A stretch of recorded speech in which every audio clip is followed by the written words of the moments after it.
Bien, écoutez, depuis ce matin, ferme peut-être Christian. Puis ce matin, comme moi, vous entendez parler du 49.3, nous l'annonce depuis hier soir. Si tel est le cas, on va voir comment les choses vont se passer, mais si tel est le cas, ce gouvernement, après avoir tout lâché, ou presque, aux frondeurs et aux syndicats, ce gouvernement a quand même réussi la prouesse avec un texte qui est rejeté par tout le monde, par les syndicats, par les entreprises, par les Français, 88% d'opinion défavorable à l'égard du président de la République. On a un Premier ministre qui, lui, est parvenu, avec ce texte, non seulement à mettre à feu et à sang son groupe parlementaire, sa majorité, mais le pays tout entier.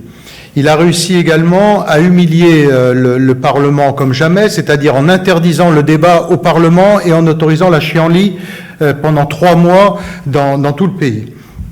Donc, à la lumière de cela, et à l'issue de notre réunion de groupe, on a décidé, nous, pour notre part, de dire stop à cette mascarade, et pour pas dire cette imposture, et dont personne n'est dupe, et de laisser M. Valls au milieu du champ de ruines qu'il a lui-même créé, et de dire que nous donnons rendez-vous aux Français dans 9 mois pour congédier définitivement et ce président de la République et son gouvernement. Parce qu'on n'est pas là pour servir de témoin ces règlements de compte à gauche, et puis surtout cette gestion on ne peut plus médiocre sur ce texte et sur les discussions qui auraient dû exister en amont et qui n'ont jamais existé.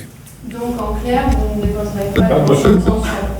Non, c'est ce que je viens de vous dire là, c'est-à-dire qu'à partir du moment où on est dans cette attitude, que M. Valls gère et reste planté au milieu de son champ de ruines, c'est lui qui a créé le champ de ruines, et bien qu'il l'assume jusqu'au bout avec ses alliés de gauche.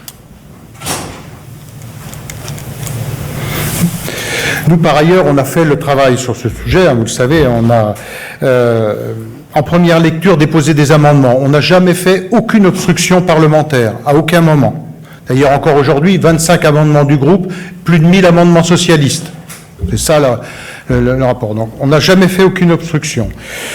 On a défendu tous nos amendements en commission.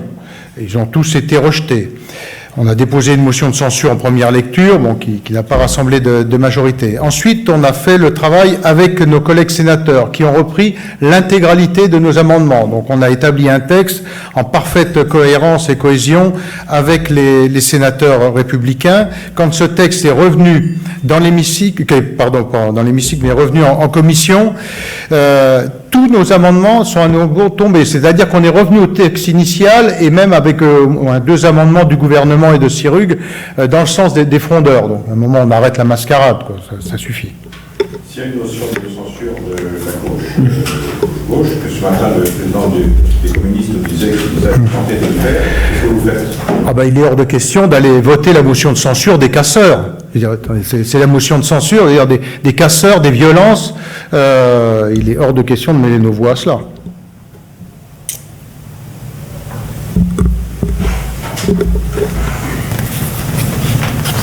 Est-ce que le texte peut retourner après au Sénat? Oui, c'est la procédure. La procédure, il retourne au Sénat et il revient en lecture définitive ici après.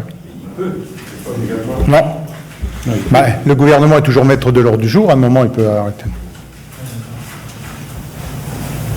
Mais bon, là je veux dire, on